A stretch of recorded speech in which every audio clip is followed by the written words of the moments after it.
যোৱা কেইটামান বছৰ আগৰ পৰা বিশ্ব ক্ৰিকেটত একেবাৰে দপদপাই থকা একেবাৰে বিশ্ব ক্ৰিকেটত জিলিকি থাকিবলৈ সক্ষম হোৱা কেইটামান দলৰ এইবাৰৰ টি20 বিশ্বকাপত একেবাৰে পানীত হানচৰ অৱস্থা বুলি ক'ব লাগিব। একেবাৰে তেওঁলোকৰ বেয়া দিশ বা বেয়া অৱস্থা হৈ গৈছে। কোনো আচলতে ভবা নাছিল যে তেওঁলোকৰ এই বিশ্বকাপত আহি তেনেকুৱা এটা অৱস্থা হ'ব আৰু এতিয়া এনেকুৱা এটা সময় পাই গৈছে যে তেওঁলোকে 2024 বৰ্ষৰ টি20 বিশ্বকাপৰ সুপাৰ 8ত প্ৰৱেশ কৰিব নোৱাৰিব বা বিদায় মাগিছে, বাহিৰ হৈ গৈছে বুলি ক'ব লাগিব এই বিশ্বকাপৰ। আৰু আজিৰ এই ভিডিঅ'টোত আপোনালোকক জনাবলৈ আহিছো 2024 বৰ্ষৰ টি20 বিশ্বকাপৰ পৰা বৰ্তমান সময়লৈকে বাহিৰ হোৱা প্ৰায় 10টা দলৰ নাম জনাবলৈ। হয়, এটা দুটা দল নহয়, প্ৰায় এবাৰ বিশ্বকাপত 20টা দলে অংশগ্ৰহণ কৰিছিল। তাৰে 50% মানে 10টা টিম বৰ্তমান সময়ত বিদায়ৰ দিশে, বাহিৰ হোৱাৰ দিশে বুলি ক'ব লাগিব। আৰু আপোনালোকক মই এটা দলৰ সৈতে চিনাকি কৰাই দিব বিচাৰিম, কিন্তু তাৰ আগতে আপোনালোক সকলোৱে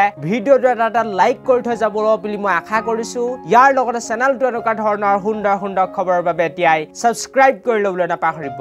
আৰু প্ৰথমতে মই অকমান সৰু দলকেইটাৰ ফালৰ পৰা আৰম্ভ কৰিব বিচাৰিম বা সৰু দলকেইটাৰ নাম আপোনালোকক জনাব বিচাৰিম। তাৰ পাছত আপোনালোকক লাহে লাহে মই ডাঙৰ দলকেইটাৰ নামো জনাব গৈ আছো, যিকেইটা দল নেকি 2024 বৰ্ষৰ টি20 বিশ্বকাপৰ পৰা বিদায় মাগিছে, সুপাৰ 8ত তেওঁলোকে প্ৰৱেশ কৰিবগৈ নোৱাৰিব পাৰে। গতিকে আহক এই ভিডিঅ'টো এতিয়া কাউণ্টডাউন আমি আৰম্ভ কৰো। আৰু প্ৰথমটো দলৰ সৈতে আপোনালোকক চিনাকি কৰাই দিব বিচাৰিম। সেই দলটিৰ নাম হৈছে কানাডা। আৰু কানাডা দলটি বৰ্তমান সময়ত গ্ৰুপ এত আছে আৰু গ্ৰুপ এৰ পইণ্টছ টেবুলত তেওঁলোক 4ৰ্থ স্থানত আছে বুলি ক'ব লাগিব।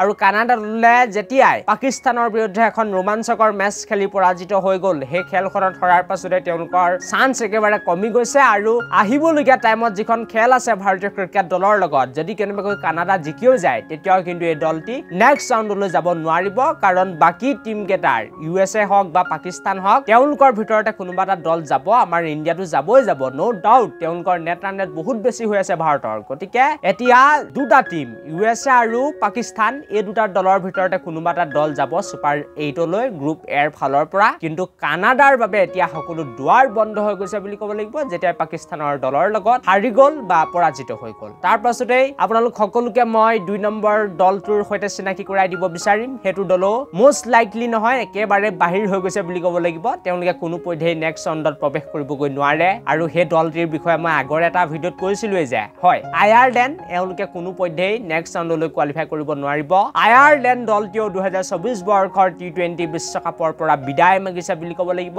এখনো মেচ তেওঁলোকে এতিয়ালৈকে জিকিব পৰা নাই। পইণ্টছ টেবুলত বৰ্তমান সময়ত গ্ৰুপ এৰ একেবাৰে অন্তিম স্থানত বা 5ম স্থানত ওলমি আছে বুলি ক'ব লাগিব। তাৰ পাছতে আপোনালোক সকলোকে মই 3 নম্বৰ দলটিৰ সৈতে চিনাকি কৰাই দিব বিচাৰিম। এই দলটিৰ নাম হৈছে নেপাল। আৰু নেপাল ক্ৰিকেট দলটিৰ আজি খেল আছিল লংকা বাহিনীৰ লগত, আৰু সেই খেলখন বৰষুণৰ বাবে অনুষ্ঠিত হ'ব নোৱাৰিলে। আৰু গ্ৰুপ ডিত আছে নেপালৰ ক্ৰিকেট দলটি। আহিবলগীয়া 2খন মেচ তেওঁলোকে জিকিলে হয়, নিশ্চিতভাৱে 5 পইণ্ট পাবগৈ পাৰিব। কিন্তু নেপালৰ বাবে ইমান বেছি এইটো উজু নহ'ব বা সহজ নহ'ব। আৰু যদি 2খন মেচ তেওঁলোক জিকিও যায়, তথাপিও কিন্তু এই দলটি হয়তো সুপাৰ 8ত প্ৰৱেশ কৰিব নোৱাৰিব বিশ্বকাপৰ। কাৰণ বাংলাদেশ, তাৰ লগতে আৰু এটা দল আছে বহুত বেছি বৰ্তমান সময়ত ষ্ট্ৰং ৰূপত দেখা গৈছে, বা নেপালতকৈ আচলতে নেট ৰান ৰেট তেওঁলোকৰ ভাল হৈ আছে। নেপালৰ দলটিৰ আচলতে নেট ৰান ৰেটটো একেবাৰে অৱস্থাই নাই। গতিকে নেপাল দলটিও 2024 বৰ্ষৰ টি20 বিশ্বকাপৰ পৰা বিদায় মাগিছে বুলি ক'ব লাগিব। তাৰ পাছতে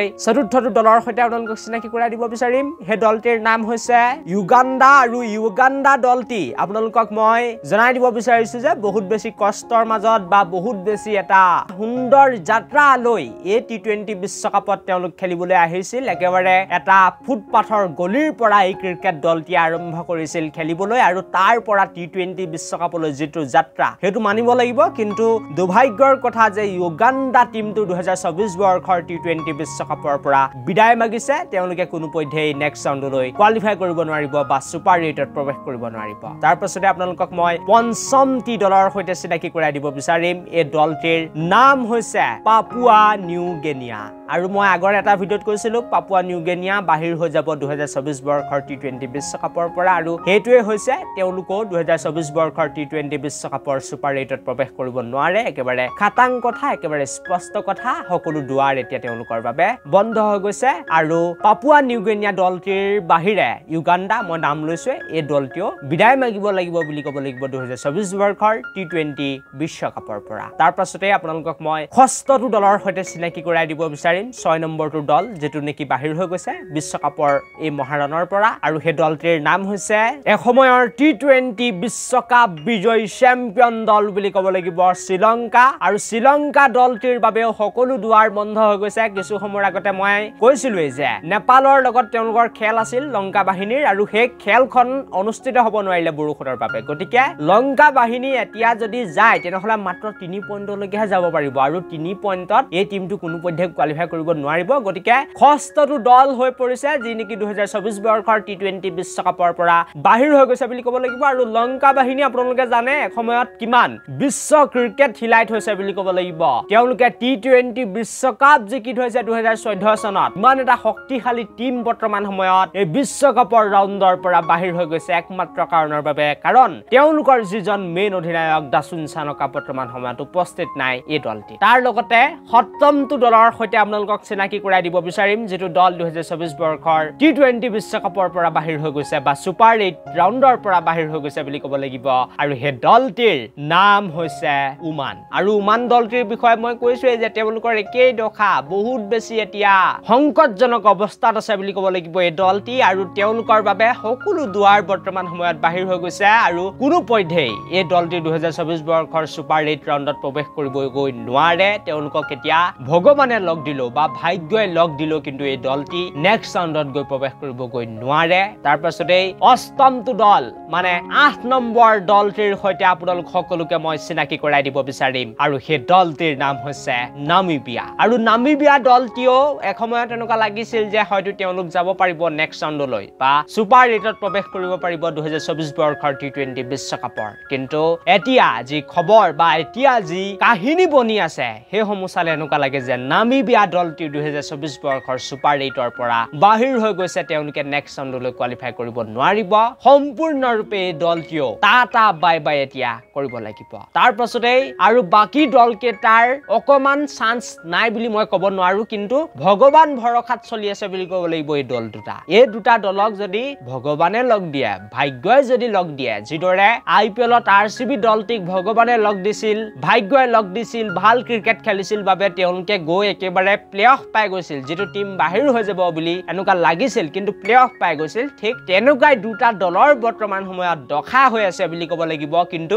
বিশ্ব ক্ৰিকেটত সেই দুটা দলে একেবাৰে হিলাই আছিল সময়ত আৰু এটাটো চেম্পিয়ন দল হয় 2022 বৰ্ষৰ টি20 বিশ্বকাপৰ আৰু চেম্পিয়ন দল বুলি ক'লে আপোনালোকে হয়তো গম পালেই কাৰ কথা মই ক'ব বিচাৰিছো হয় ইংল্যান্ড ক্ৰিকেট দলটিৰ কথাই মই ক'ব বিচাৰিছো আৰু এই দলটিৰ বৰ্তমান সময়ত দখা একেবাৰে ঠিক নহয় অৱস্থা একেবাৰে ঠিক নহয় আৰু যদি ভাগ্যই তেওঁলোকক লগ নিদিয়ে যদি ভগৱানে তেওঁলোকক লগ নিদিয়ে তেনেহলে এই দলটিও বিদায় মাগিব লাগিব 2024 বৰ্ষৰ টি20 বিশ্বকাপৰ পৰা ইমানতে তেওঁলোকে ঘৰলৈ তালি টোপোলা বান্ধি গুচি যাব লাগিব এতিয়া 10 নম্বৰত যেটো দলৰ নাম ল'ব বিচাৰিছো সেই দলটিও 2022 বৰ্ষৰ টি20 বিশ্বকাপত উজলি উঠিবলৈ সক্ষম হৈছিল নাম হৈছে নিউজিল্যান্ড নাম হৈছে কেন উইলিয়ামসন বাহিনী আৰু এই দলটিৰ বৰ্তমান সময়ত নেট ৰান ৰেট মাইনাছত লাগি আছে ইংল্যান্ডৰো নেট ৰান ৰেট মাইনাছত লাগি আছে নিউজিল্যান্ডৰো নেট ৰান ৰেট মাইনাছত লাগি আছে আৰু যদি এই দলটিয়ে নেক্সট ৰাউণ্ডত প্ৰৱেশ কৰিব বিচাৰিছে তেনেহলে ৱেষ্ট ইণ্ডিজ হওক বা আফগানিস্তান হওক তেওঁলোক কিন্তু হাৰিব লাগিব তেতিয়াহে তেওঁলোক যাব পাৰিব নেক্সট ৰাউণ্ডলৈ কিন্তু মই কৈছো যে এতিয়াই মই নকওঁ যে এই দুটা দল বাহিৰ হৈ গৈছে ভগৱান ভৰসাত বা ভাগ্যই যদি লগ দিয়ে নিশ্চিতভাৱে এই দুটা দল আগবাঢ়ি যাব পাৰিব এই ভিডিঅটো মই ইমানতে সামৰণি মাৰিব বিচাৰিছো thank you for watching this video